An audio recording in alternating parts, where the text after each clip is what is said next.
I used to believe family was sacred. Not perfect, I'm not that naive, but built on something real. Loyalty, gratitude, maybe even love. That night, I was wrong.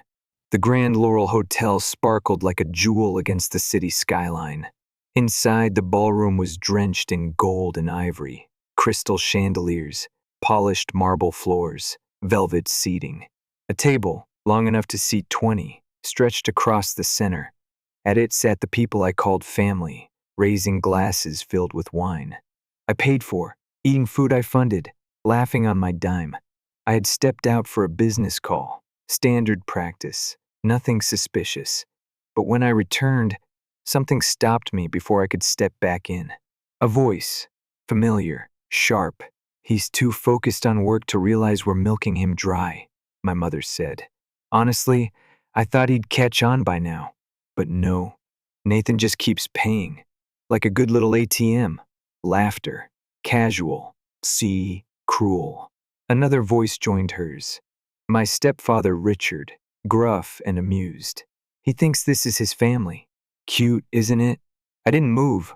I couldn't. My hand was clenched around the edge of the curtain. My jaw was tight. My heart didn't sink. It sharpened. All those years. All those private dinners I paid for. The vacations I covered. The debt I helped clear. And every time I thought it meant something, that maybe I was earning back some semblance of love. No. I was an investment. An account. A strategy. I could have walked in and demanded answers. I didn't. That would have been messy. Emotional. No, I knew something they didn't. They thought I was stupid. So I let them. And that was their first mistake. I returned to the table as if nothing had happened. "Everything okay?" my mother asked, her smile sugar-sweet, too practiced. "Just a minor delay with a supplier," I said evenly, taking my seat. Richard raised his glass. "That's the spirit. Always hustling." I nodded and let the conversation drift around me. Talks of country clubs, ski resorts, vintage watches. They spoke like royalty.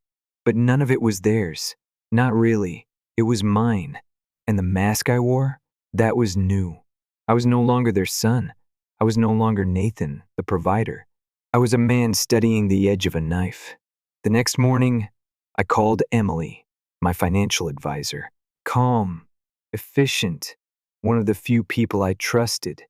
"I want all shared accounts frozen," I said. "All of them?" she asked, hesitant. "Yes. Every card, every access point. Leave only mine active." She paused. "Understood." By noon, the first cracks appeared. Richard called. His voice was steel-wrapped panic. "My card was declined at the club," he barked. "Fix it." I feigned concern. "That's strange." "Don't play games, Nathan. I've got reservations. I'll look into it," I said, and hung up. But I didn't look into anything. I watched instead, quietly, coldly, as they stumbled through a day without my wallet. A week later came the gala, one of the largest in the city. I'd been on the board for 3 years, enough to bring plus ones who had no business there. Catherine wore diamonds I'd bought her last year. Richard sipped rare scotch he couldn't pronounce. And when I took the stage, microphone in hand, heart steady, voice clear, I smiled. "I want to thank everyone here tonight," I began. "But most of all, I want to thank those who believed in me, not because they wanted anything, but because they truly supported the work." The room stilled. And tonight, I'm making a personal change. I'm severing financial ties with those who took advantage of me, who treated me like a resource, not a person. Gasps. I looked directly at my mother. "I've heard everything." Her wine glass shook in her hand. I left the stage, and in that moment I knew the game had begun. The morning after the gala, my phone lit up like it had caught fire. 16 missed calls, 11 voicemails, 5 text messages, each progressively more frantic. From Catherine. I ignored them all. By mid-afternoon, Richard's name appeared on my screen. He didn't wait for pleasantries. "What the hell have you done?" he snapped. I took a sip of black coffee and leaned back in my chair, watching the morning light shift across my office floor. Good morning to you too. This isn't funny, Nathan. Our accounts are frozen.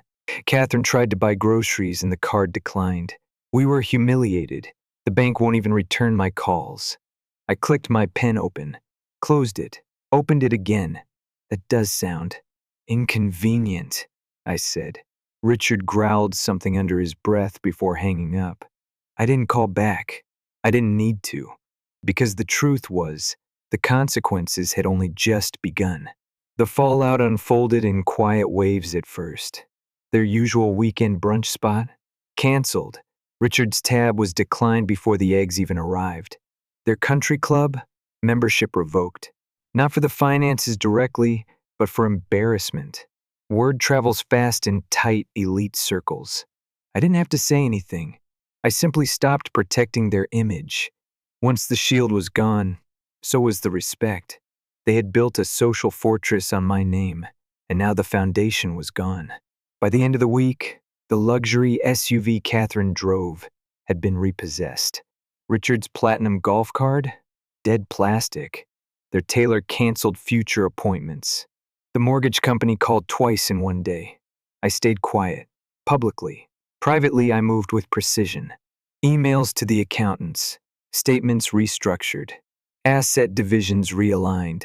I wasn't just pulling away, I was dismantling every point of control they ever thought they had over me. Slowly, methodically, like removing oxygen from a sealed room.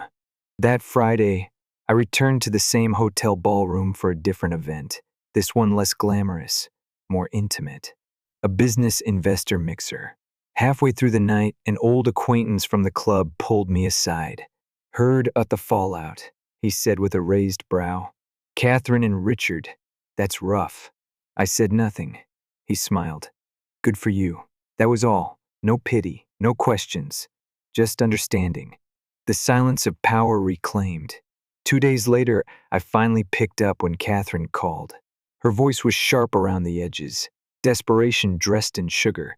Nathan, she began, this is all a misunderstanding. You've made your point. Now let's move on, as a family.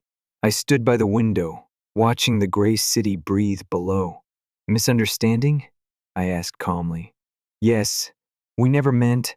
I heard everything, I interrupted. At the hotel. You called me an idiot, laughed about how I paid for everything. I was standing 10 feet away. Silence. You were supposed to be outside, she whispered. I didn't respond. I mean, those weren't serious comments, she added hastily. You know how people joke, I repeated. Yes, you can't take one overheard moment and destroy your own family over it. That's where you're wrong, I said, my tone cooling. I didn't destroy anything. You did. I just stopped funding the illusion. I hung up. No screaming, no vindication, just control. Over the next week, I watched as the story spread. It started with whispers, social circles they once dominated now discussing the boy who cut off his family. Then came a few bold posts online. A journalist picked it up from the gala speech, spinning the angle as self-made entrepreneur reclaims agency after years of family exploitation. The irony? Catherine had always obsessed over appearances. Now, she couldn't even control the narrative. No one offered her sympathy, not when the truth was so transparent. They hadn't just lived off me. They had mocked me for it. That was what turned the tide. By the third week, they'd lost nearly everything. The house defaulted. They sold what they could. Watches, bags, art pieces I never liked anyway. The country club didn't just ban them. They banned anyone who vouched for them. Their friends vanished faster than the wine they used to pour at those weekend brunches. I got one more letter. This time, it wasn't from Catherine. It was from Jenna, my half-sister. She'd been quiet through all this, until now. Her words were short, handwritten in uneven ink. You've made your point, but we're still family. If you have anything left in you, help us, please. I folded the letter, placed it back in its envelope. slid it into my fireplace, and watched the edges curl to black. Because they didn't miss me. They missed what I gave them, and I was done giving. Weeks passed. I didn't hear from Richard or Catherine after Jenna's letter burned away in my fireplace. And for a while, I believed maybe, just maybe, they'd finally given up. But people like them don't go quietly. They wait, plot. Desperation sharpens into a last attempt. So I wasn't surprised when Richard showed up at my office. He didn't even get past security the first time, but he came back the next day, earlier, humbler, and wearing a blazer that had seen better days. I let him through. When he walked in, I almost didn't recognize him. The arrogance was gone, drained from his posture. His face, always clean-shaven, red-cheeked with confidence, looked hollow now, gray and stiff. He sat without being invited. "I'm not here to fight," he said, his voice scratchy. "Just to talk." I leaned back, arms crossed. "So talk." He sighed like it hurt. "Things got out of hand," he began. "We weren't thinking. We should have appreciated you more, Nathan. Should have treated you better. Should have," I echoed. He hesitated. "What I mean is, we made mistakes. You've made your point. The media, the banks, the club. It's all been hell. Catherine's barely sleeping. I lost my consulting role. Jenna moved in with someone she barely knows. I waited. Nothing he was saying was an apology. Not really. Just losses." He shifted forward, lowering his voice like it made him more sincere. "You've always been brilliant and generous. No one's denying that. And if you'd just reconsider, even temporarily, we could." I cut in. "If you're here to ask for money, just say it." He blinked, then clenched his jaw. "I'm here because I believe in family." That was the wrong line. I stood up. "Let me remind you, family doesn't laugh behind your back while draining your accounts. Family doesn't call you an idiot when you're the only reason they've survived this long." His face twisted. "We raised you, no," I said sharply. "You tolerated me. You exploited me. You mocked me. You never raised me." His hands curled into fists. "You're so ungrateful." There it was. The real Richard. I shook my head. "And you're still delusional." I walked to the door. "Get out." He stood slowly, anger simmering beneath his worn-out expression. "You'll regret this." I gave him one final look. "No, you will." The next day, Catherine showed up. Not unannounced. She called first. My assistant asked if I wanted to turn her away. I said no. There was still one conversation left. When she entered, I barely recognized her. Gone was the tailored elegance, the gleaming pearls and pressed posture. Her hair was pulled back into a rough knot, her face bare, pale. She moved like her bones were tired. I said nothing. Let her speak first. She took the seat across from me, lowered her eyes, and whispered, "I don't know what to do anymore." I didn't reply. Tears welled in her eyes. She kept her voice soft, broken. "We've lost everything. The house, the cars, even the staff. Jenna's angry all the time. He's angry too." I nodded slowly. That tends to happen when people lose the life they stole. She didn't flinch, but her lip trembled. "Nathan, I know we made mistakes. I know you heard things you weren't supposed to hear. But that wasn't all of it. That wasn't who we are." I watched her carefully. "Then who are you, Catherine?" Her voice cracked. I was scared. "We were trying to hold things together. We didn't mean to use you. But you did." She swallowed. "You weren't supposed to find out." There it was. Not "I'm sorry." Not "I regret it." Just regret that she was caught. That was all I needed to hear. I stood. "We're done here." Catherine looked up, eyes wide. "Nathan, please. I wanted a mother," I said quietly. "I built you an empire hoping you'd love me for me. But you loved what I could give. And now, that's gone. You're my son," she whispered. I looked her in the eye. "No, I'm your former source of income. That's not the same thing." She opened her mouth, closed it. Her hands trembled. And for a moment, just a breath, I saw her fully, not as my mother, not as the cold manipulator she had been, but as a woman whose empire had crumbled beneath her feet. And I felt nothing. Not rage, not relief, just release. Security will escort you out, I said calmly. I didn't watch her leave, because I knew, if I did, some small part of me might look for the version of her I once believed in, and I was done looking for ghosts. That night, I sat in silence, the skyline glowing beyond the glass wall of my apartment. The city was alive, moving on, with or without them.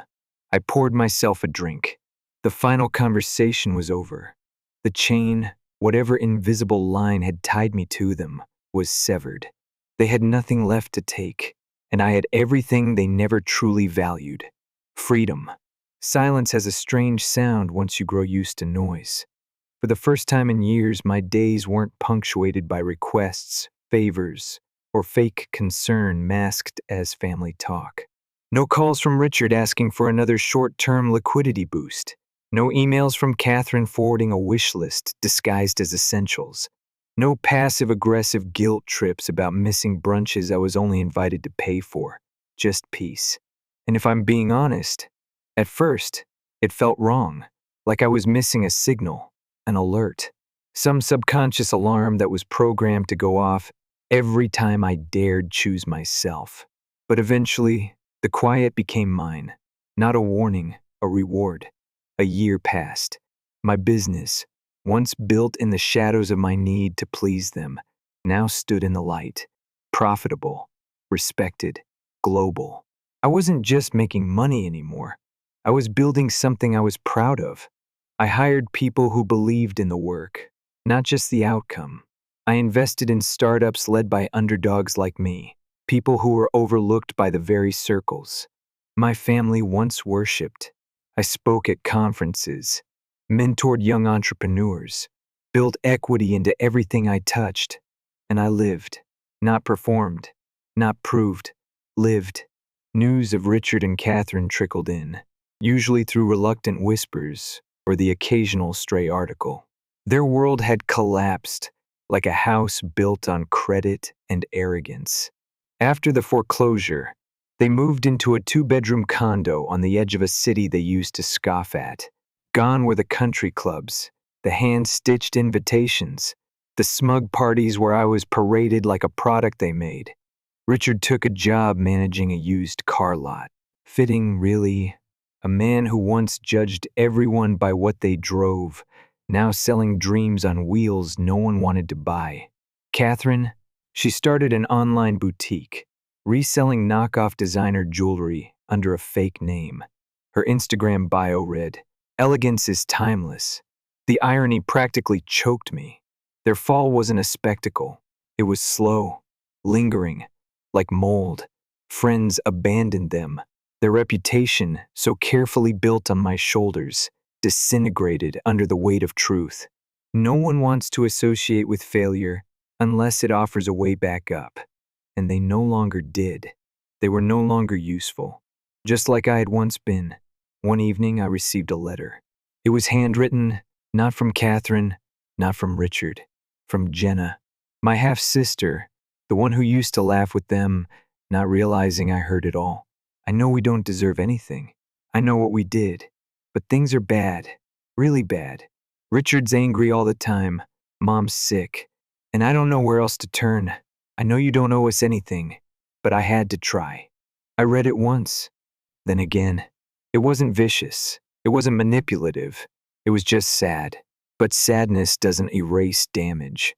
I folded the letter, walked to the balcony, and watched the city move, endless, alive, unconcerned. Then I tossed the letter into the wind, let it drift like the last remnants of a fire already burned out. Because I had made peace with one truth: they never wanted me. They wanted what I could provide: access, resources, prestige, insulation from the consequences of their own mediocrity. When I stopped being their ladder, they realized how little they had actually climbed. I didn't destroy them. I didn't sue them.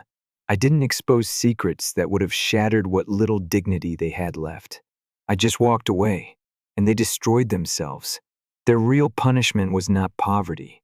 It was irrelevance, Catherine once told me. Back when I was 17 and insecure about a failed project. No one remembers a second-place finisher, Nathan. Be remarkable or be invisible.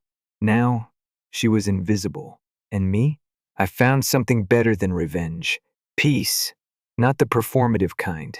The real kind. The kind you can't fake at charity galas or wrap in Cartier boxes.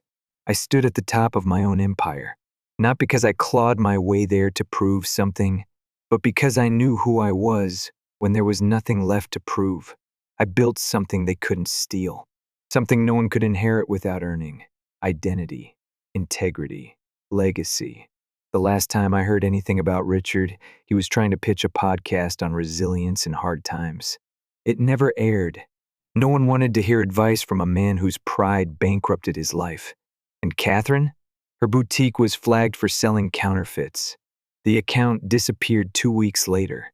Jenna moved on, maybe for the better. Maybe she learned something. I hope she did. But her lesson wasn't my responsibility to teach anymore. That's the thing about liberation. It doesn't come with applause. It comes quietly, on a random Tuesday when you realize your life is finally your own. So I let them go. All of them. Not out of hate, out of clarity. And that, in the end, was the most satisfying justice of all. Because the moment I walked away, the game was over. Story 2. Growing up in a modest, split-level house on the edge of a small town, I quickly learned where I ranked in my family.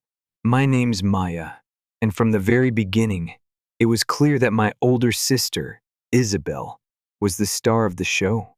Isabel was 2 years older, but the gap felt wider than that, like we belonged to different universes entirely.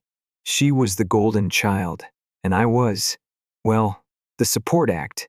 My dad owned a small bakery that kept the lights on, while my mom stayed home but helped out during busy weekends.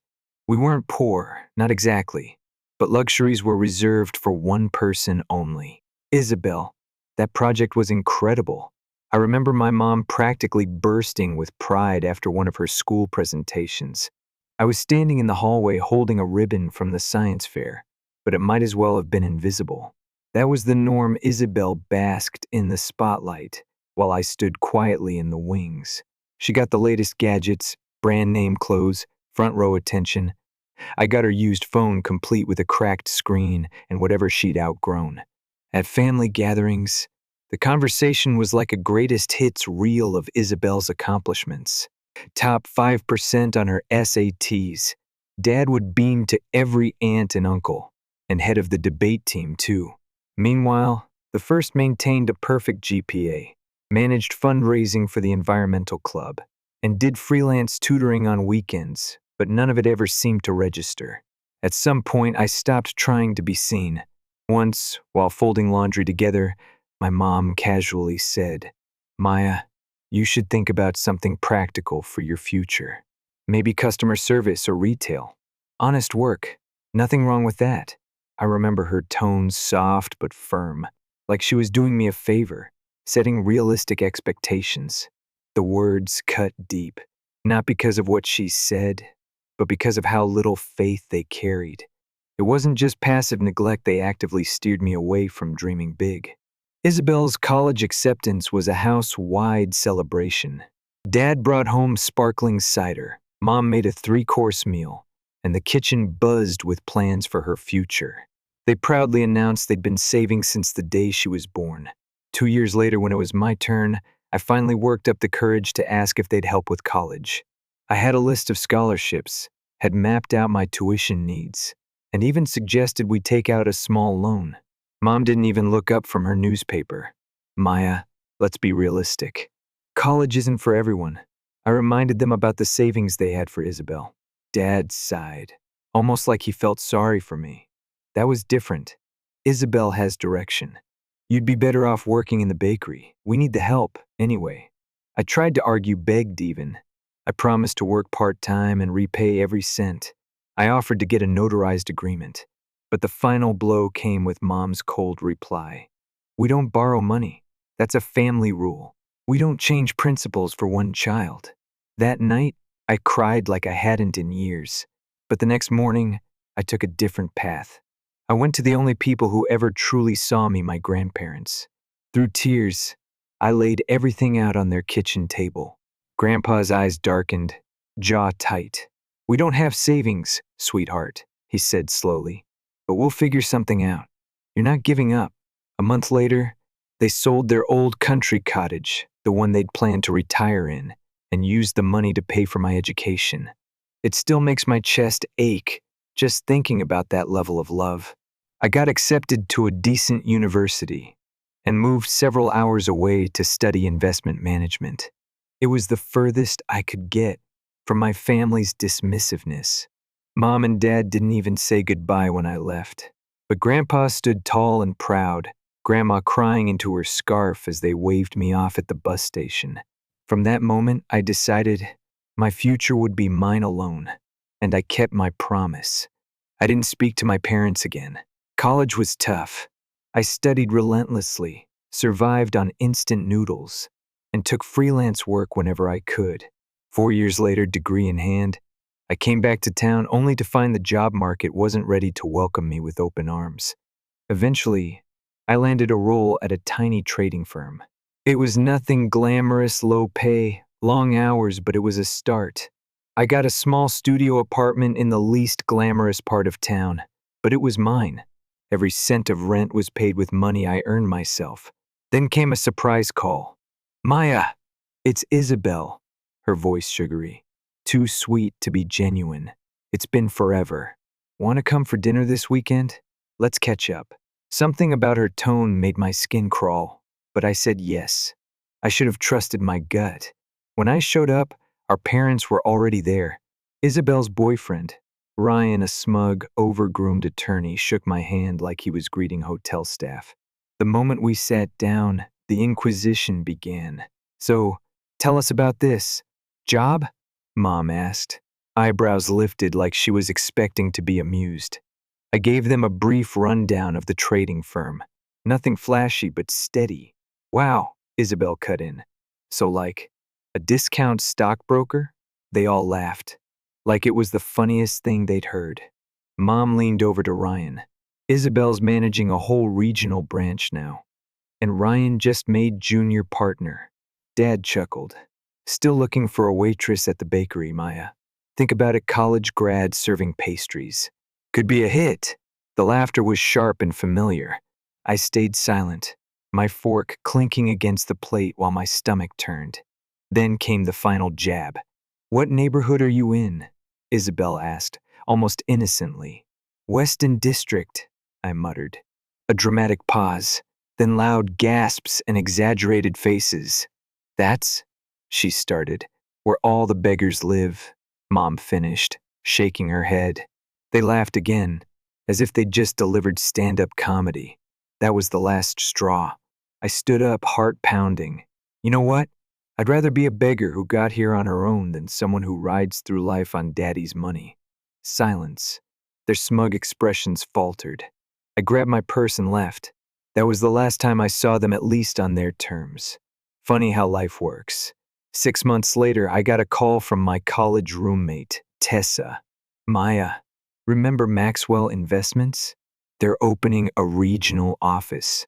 I dropped your name. Maxwell was a dream job. I spent days preparing for the interview. When the call came with the offer, I nearly fell off my chair. I threw myself into the role. Long hours, high expectations, real responsibility. Within 6 months, I delivered one of the firm's highest performing portfolios. That earned me a bonus bigger than my previous yearly salary. 12 months in, I bought a luxury car and surprised my grandparents with it. Grandpa cried, trying to hand the keys back. I refused. Not long after, I signed a lease on a penthouse in one of the city's top buildings. That's where Isabel saw me again. I was stepping out, coffee in hand, when I heard a familiar voice. "Maya?" She blinked, eyeing the doorman. I smiled. "Hey, you live here?" I pointed up. "Penthouse." The look on her face, priceless. 1 week later, I got a call from my parents for the first time in years. They wanted to visit. Curious, I agreed. They arrived wide-eyed, pretending to compliment the furniture. Then, they dropped the real reason for their visit.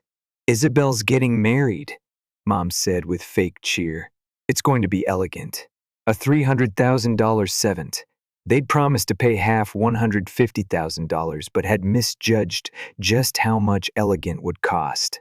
"So now," Mom smiled, "we were hoping you could loan us the money. We'll pay it back, of course." I blinked. "You mean like when I asked for help with college?"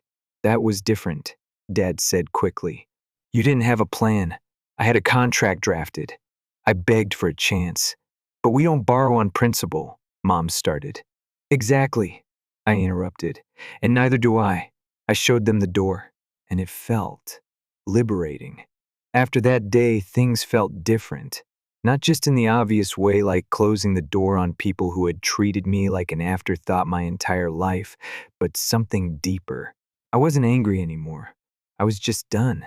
It was like I'd finally realized I didn't need their approval or presence to feel whole. And honestly, I hadn't for a long time. A few days later, my phone buzzed again. Caller ID, Isabel. I almost didn't answer, but I was curious, so I did. "What the hell, Maya?" she snapped before I could say anything. "Mom told me you flat out refused to help. Do you even understand what you've done?"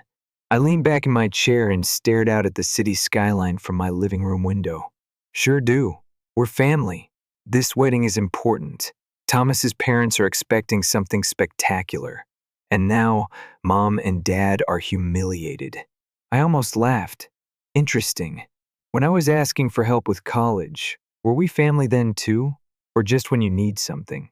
"That's not the same, and you know it," she said. "You're being petty and selfish." "No," I said calmly. "I'm being consistent. Something our family was never very good at." Click. She hung up. And that was that for a while. I kept going, kept building. At work, I took on more responsibility and started mentoring newer analysts. On weekends, I'd visit my grandparents, help Grandma in the garden, or sit on the porch with Grandpa while he told the same old stories. I never got tired of hearing. One Sunday during dinner, Grandma was quieter than usual. I figured maybe she was tired, but then Grandpa set down his fork.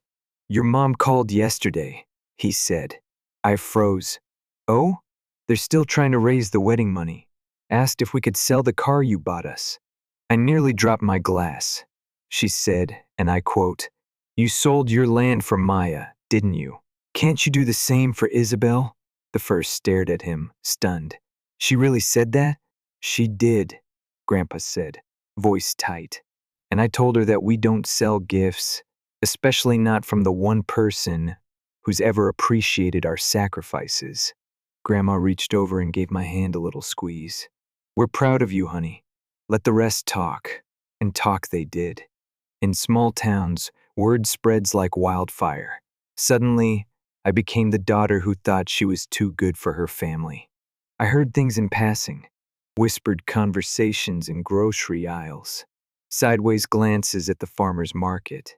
She didn't even help with the wedding, one woman said to another while pretending to browse melons. "And she's got money too. What a shame." Another time, my Aunt Lorraine called me out of the blue just to scold me. "Your poor mother," she sighed. "She's been crying, Maya. She said you wouldn't even let them into your apartment." "She left out the part where they showed up only to ask for money," I replied. "Well, still, you could be more understanding." I could have argued. Could have explained everything, how they ignored me, mocked me, shut doors in my face while rolling out red carpets for Isabel. But I didn't bother. I'd finally learned that justifying yourself to people who never bothered to understand you is a waste of energy. Instead, I focused on what I could control. With 2 weeks left before the wedding, I got an unexpected knock on my door. Isabel, decked out in designer clothes, full makeup, and that same calculated smile I knew too well. "I need to talk to you," she said, pushing past me like she owned the place. I didn't stop her, just followed her into the living room and waited. She didn't sit. Instead, she wandered around the space like she was inspecting it. "Nice place," she finally muttered. "Thanks." She turned back to me, hands clasped.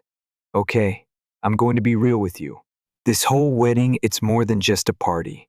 Thomas's family is, well, they're connected. This could change everything for me. Everything already changed, I said. You just didn't notice.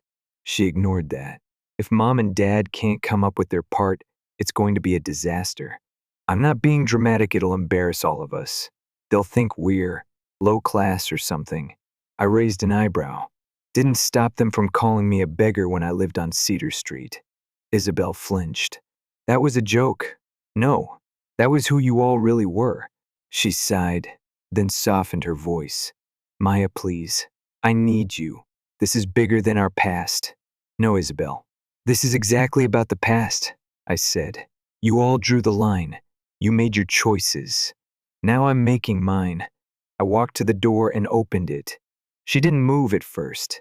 You'll regret this, she said, low and angry.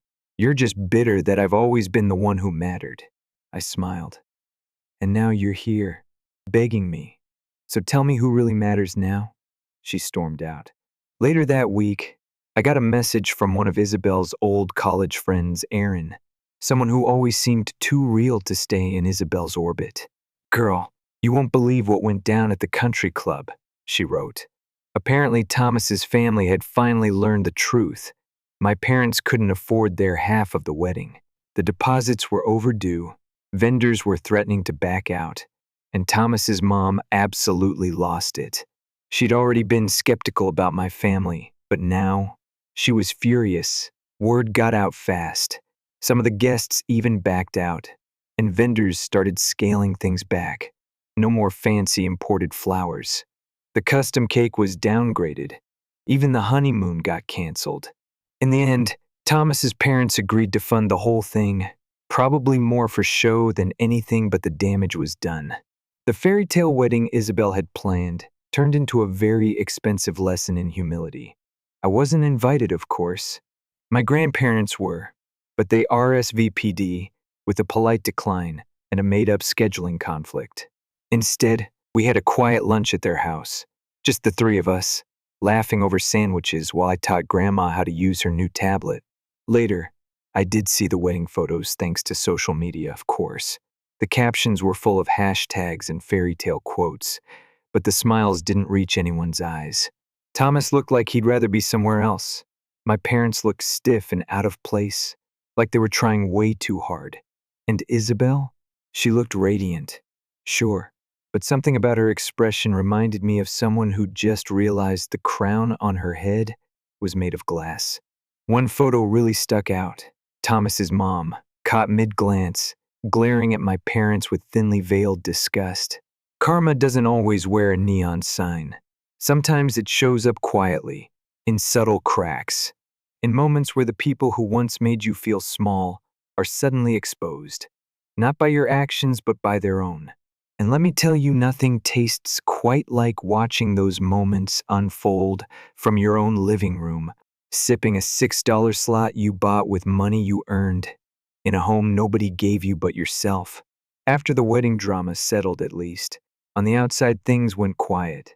No more calls, no surprise visits, no guilt-laced voicemails, just silence. At first it felt strange.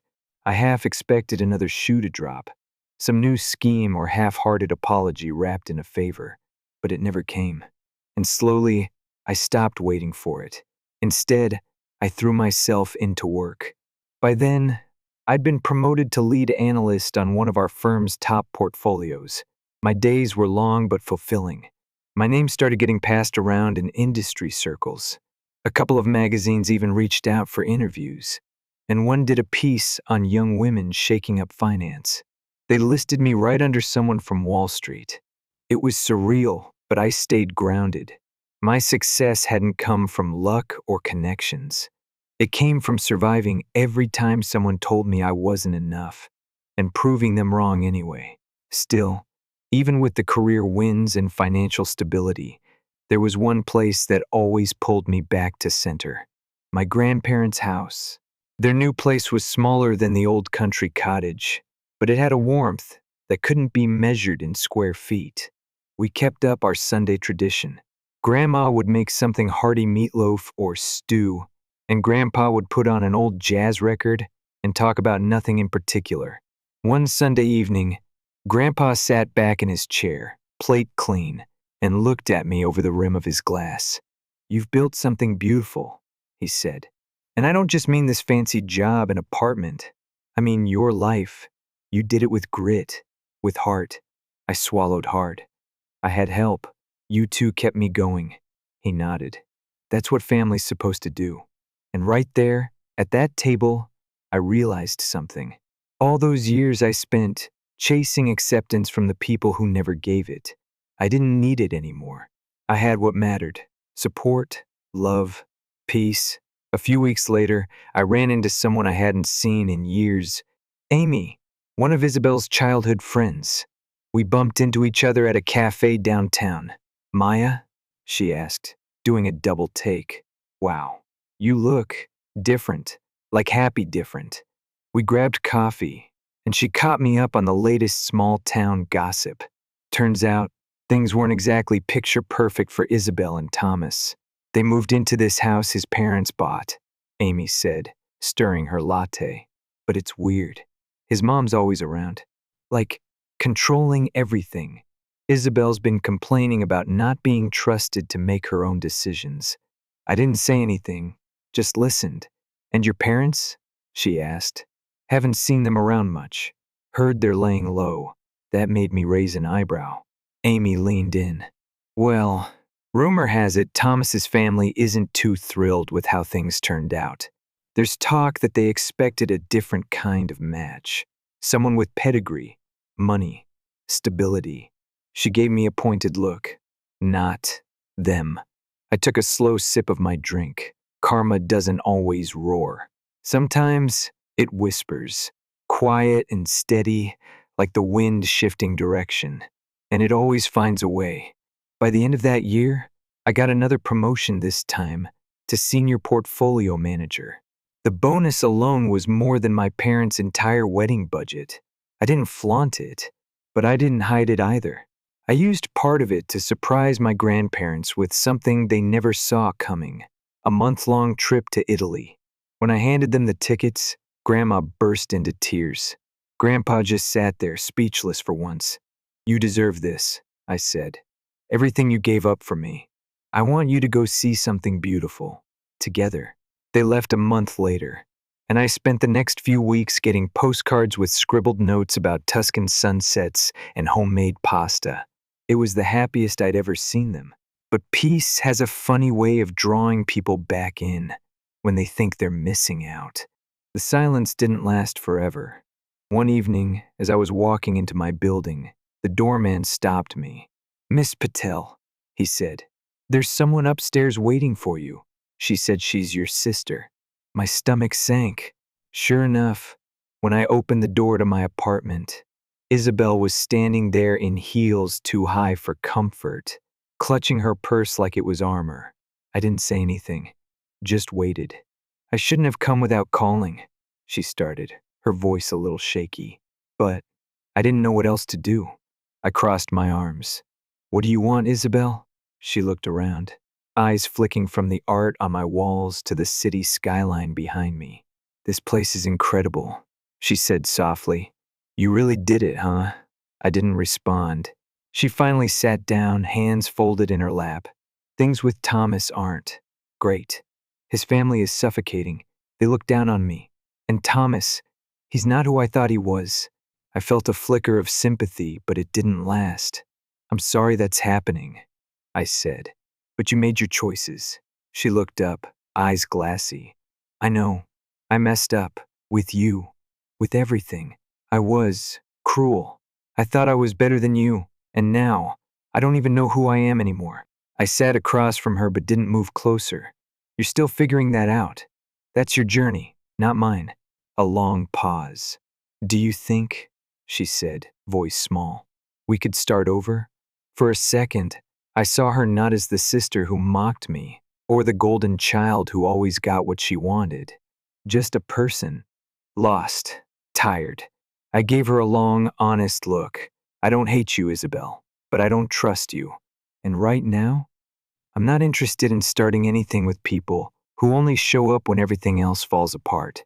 She looked like she might cry, but she nodded. Okay, she whispered. I just needed to hear that. She left quietly. No dramatic exit. No parting shots. Just silence again. And honestly, it felt like peace. Later that night, I stood on my balcony, watching the lights of the city flicker like stars. I thought about the girl I used to be quiet, overlooked, second best, and then I thought about who I had become. Not because someone handed it to me, but because I earned every piece of this life. Some people say success is the best revenge, but I don't see it that way. For me, peace is the best revenge.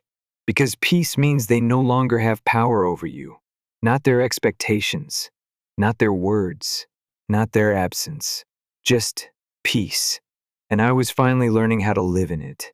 A few months passed. Winter crept in quietly that year, gray skies, heavy air, and the kind of cold that made your breath visible. I liked it. There was something honest about the way winter strips everything bare. No pretending, just what's real and what isn't. Life kept moving. Work got even busier. I started mentoring younger analysts, speaking at small conferences, even wrote a column on smart investing for a women's finance magazine. My name was slowly becoming one that carried weight, and not just inside the company. And I kept showing up at my grandparents' place every Sunday. Some weeks Grandma would knit while Grandpa and I played cards.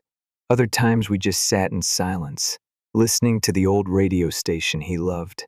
It was the kind of silence that wraps around you like a blanket, not empty, but full of understanding. Then one Saturday morning, Grandpa handed me a letter. It came to our house, he said. Thought you'd want to read it in your own time. It was from my mom. The handwriting was still the same neat, almost too neat, like she didn't want the paper to know how shaky her hand must have been. I waited until I got home to open it.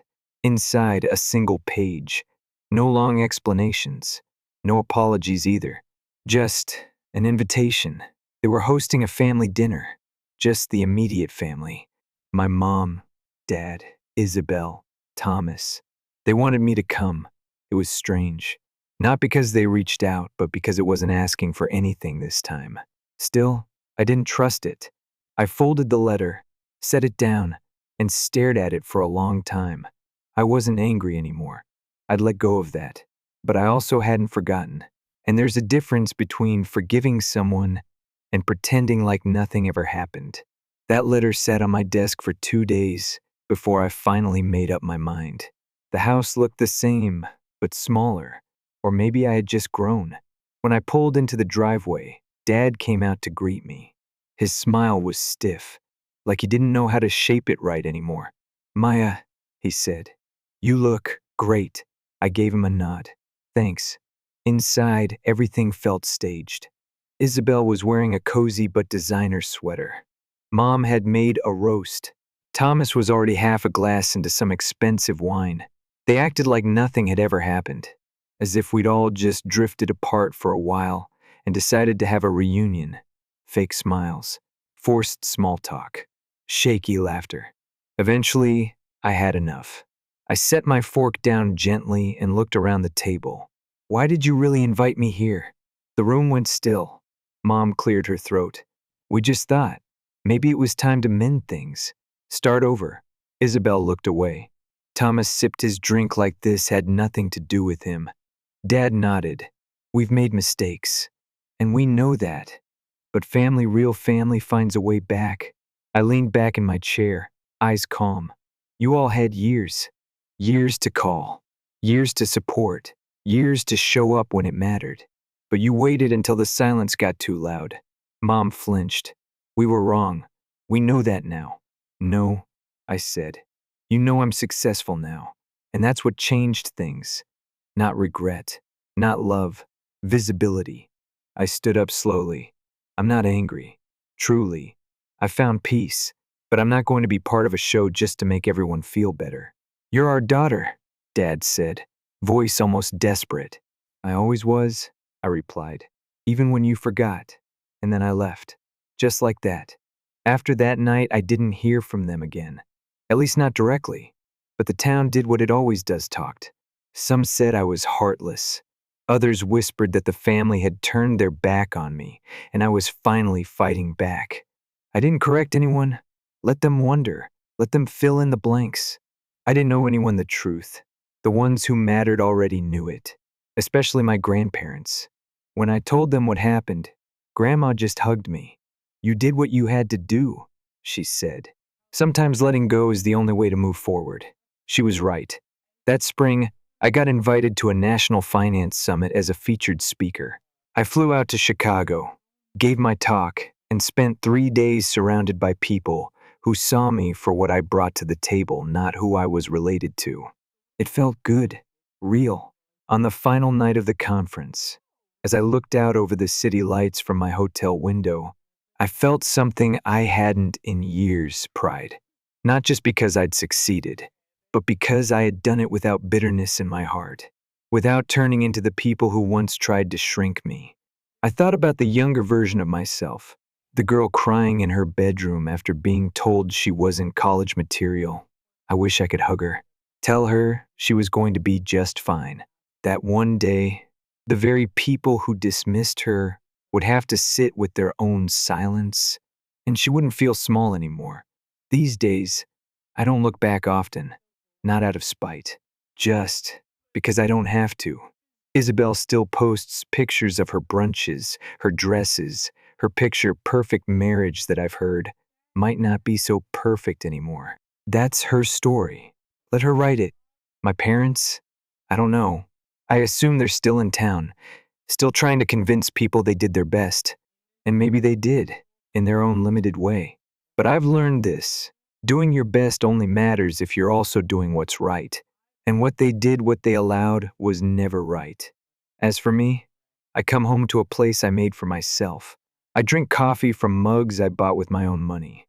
I rest in peace that wasn't handed down but earned with scraped knees, late nights, and relentless belief in my own worth. Sometimes I light a candle on the balcony.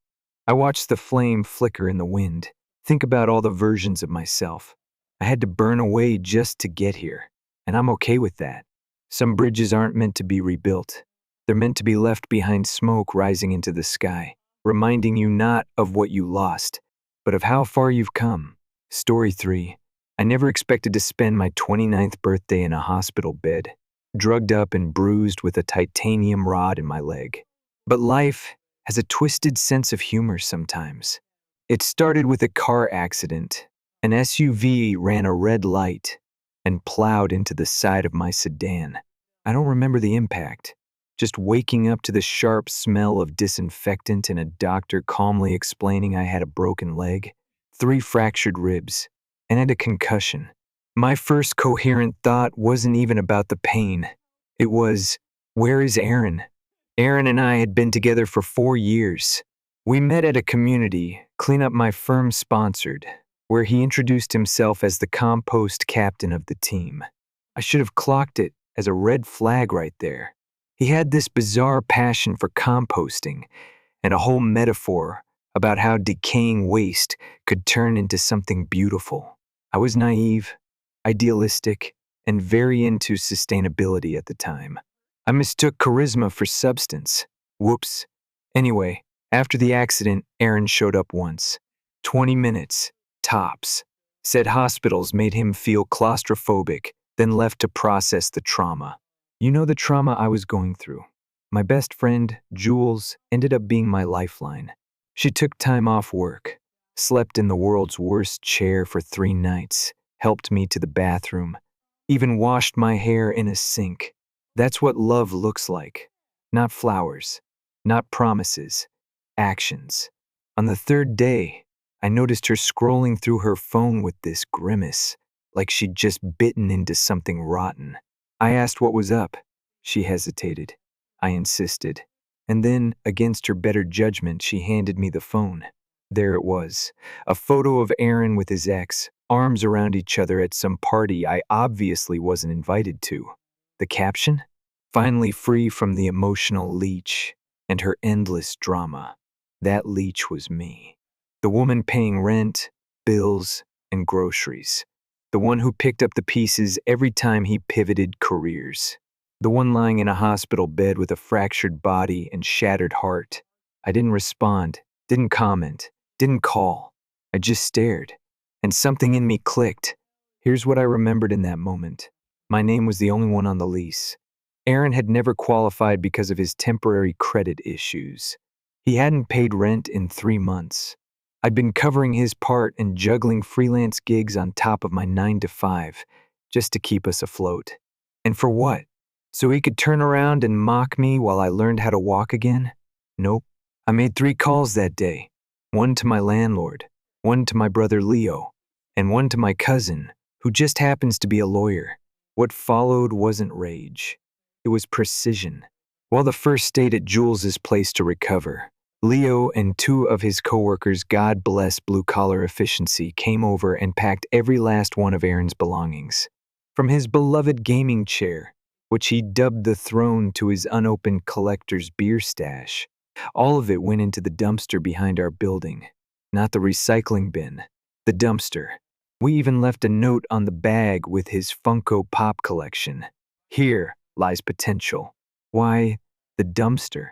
Because composting seemed too poetic for someone who didn't lift a finger unless it was to click a controller. Some of you might think that was overkill, but here's what Aaron didn't know. While I was in the hospital, he was supposed to start a job.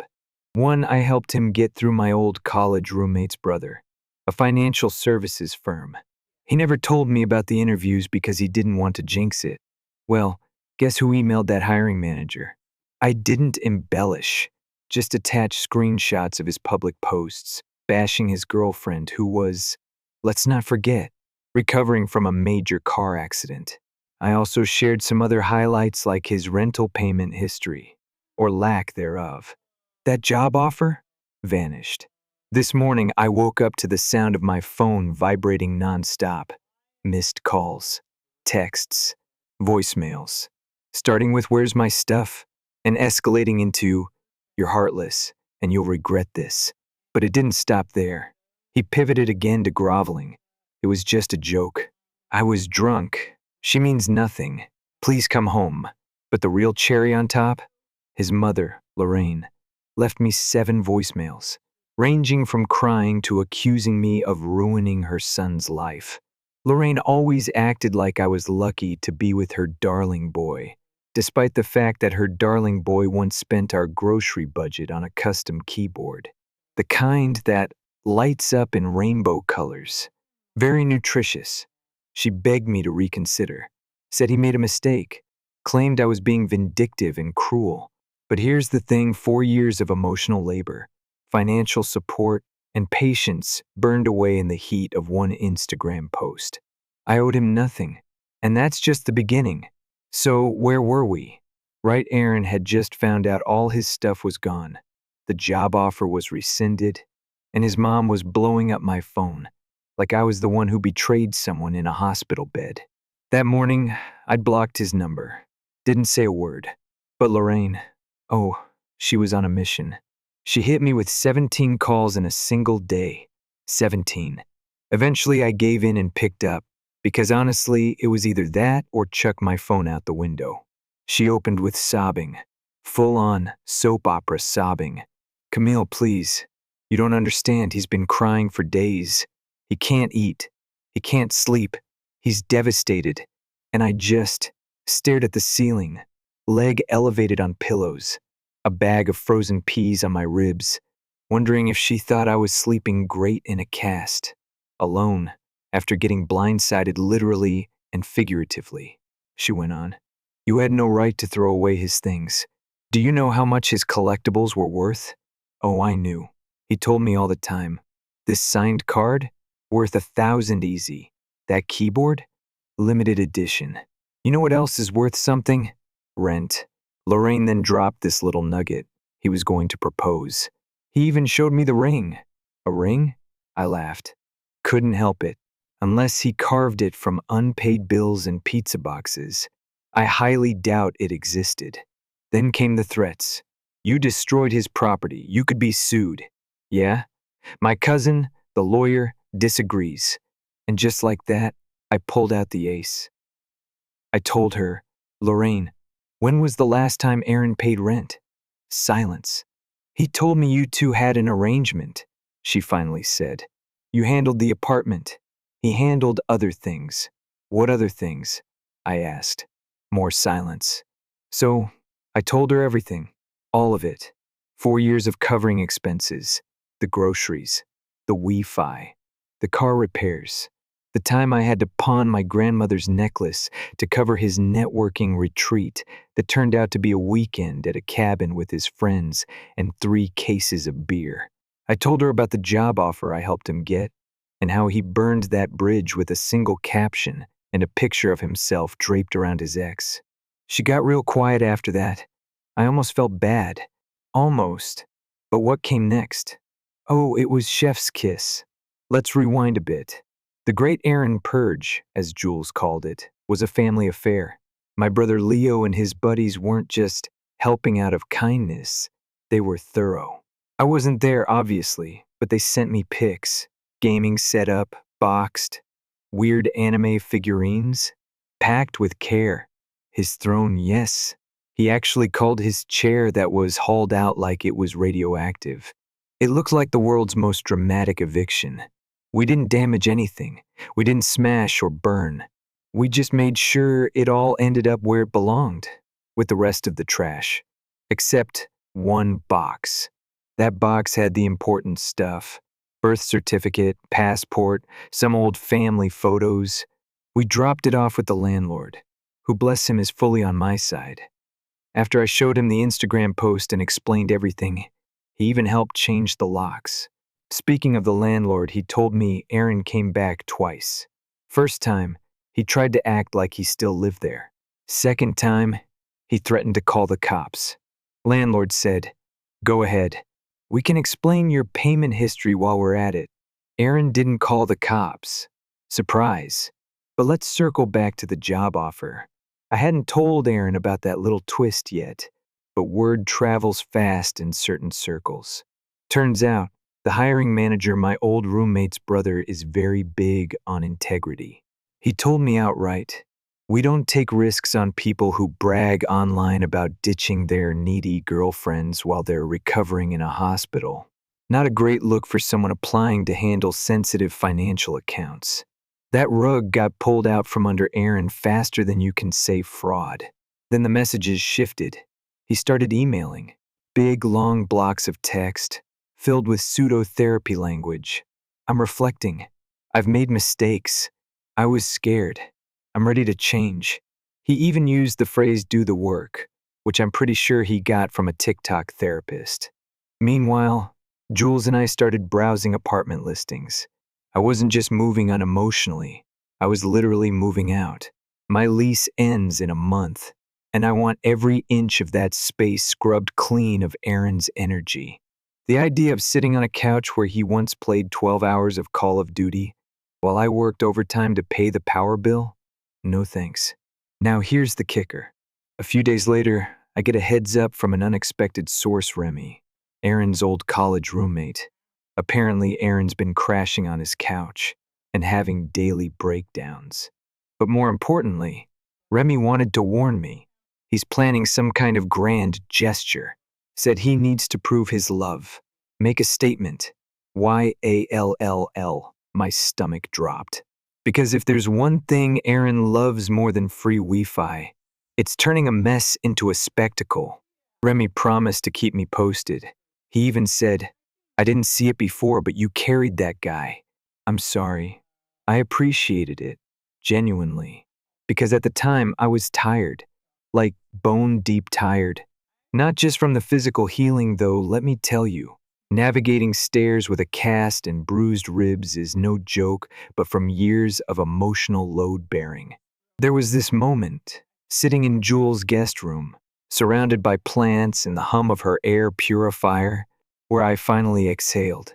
Like really exhaled. Not the shallow, exhausted kind. The kind where your shoulders drop, your jaw unclenches, and your whole body says, "Oh, we're safe now." It hit me then. I wasn't just cleaning house, I was reclaiming my damn life. And I had a feeling the compost king wasn't done trying to fertilize drama, but I was ready for whatever he threw next. I just started physical therapy when Aaron made his move. Jules and I were eating takeout pad thai, the good kind, not the soggy noodles from the place around the corner when the doorman called her unit. Said there was a delivery for me. We weren't expecting anything. Jules raised an eyebrow, stood up to check, and came back 5 minutes later holding a compost bin. Yep, a literal plastic compost bin. Dirt, worms, banana peels, some unidentifiable slop. Sitting right on top, a velvet ring box, already flecked with coffee grounds and something that might have been old pasta. I blinked at it. She set it down in front of me like it was an offering to the gods. There was a note taped to the lid, in Aaron's handwriting. Like compost, our love can break down and grow into something beautiful. I'm decomposing the man I used to be for you. Y-A-L-L. I actually sat back and laughed. I laughed so hard I had to brace myself because my ribs were still healing. Jules was crying from laughing too. She took a picture of me holding this wormy love offering, looking horrified, and posted it to her Instagram with the caption, "When your ex thinks rot and worms are romantic, compost king returns." She didn't tag him. We're not that petty. But oh, it gets better. I opened the ring box with a fork, not my hands, because and found a cheap costume ring, gold-colored, already tarnished. The stone was clearly plastic, cloudy and scratched. Inside the band, an engraving, 04-22-1, which, fun fact, is not our anniversary. It's his ex's birthday, the same one from the party post, meaning he recycled a ring, possibly bought it for her and never gave it, and decided to present it to me in a bucket of food scraps. I sent him one text. The compost bin is exactly where our relationship belongs. Did he respond? Oh, yes. First came the excuses. It's symbolic. It's about growth. Then came the guilt. You're being cruel. I'm trying to make things right. And finally, the desperation. If you don't want me back, I don't know what I'll do. That one made me pause. Because threats like that, even implied ones, aren't a joke. I called in a wellness check. Gave the cops the address Remy had shared. They called back later he was fine. Just emotional. Suggested he seek mental health support. Typical Aaron loud threats, low follow-through. Turns out he was no longer staying with Remy. He got kicked out after Remy caught him stealing $200 from his wallet. Said he'd borrowed it and was going to replace it when things got better. Things were not getting better. Meanwhile, I was. My cast came off a week early. I still wore a walking boot for support, but I could finally shower without help. Jules and I found me a new apartment across town. Smaller but bright. Clean. Had a balcony where I started growing tomatoes in pots. For the first time in years, my home felt like mine. And then, Lorraine called again. Just once. She'd gone quiet after I sent her bank records, rent receipts, and proof of the financial sinkhole Aaron had dragged me into. When she called, I expected more excuses. What I got was something else. She apologized. Said she was embarrassed. Said she'd believed him when he claimed I was unstable, couldn't keep a job, that he was supporting me through a tough time. He told the family the apartment was his, and I was just freeloading. That the car I drove, the one totaled in the crash, was his, and he'd let me use it out of kindness. She sounded tired. Said Aaron had been asking her and his brother for money for years, for emergencies. Turns out I wasn't the only one being used. He's good at pretending, she told me. But I think you were the last person who truly believed in him.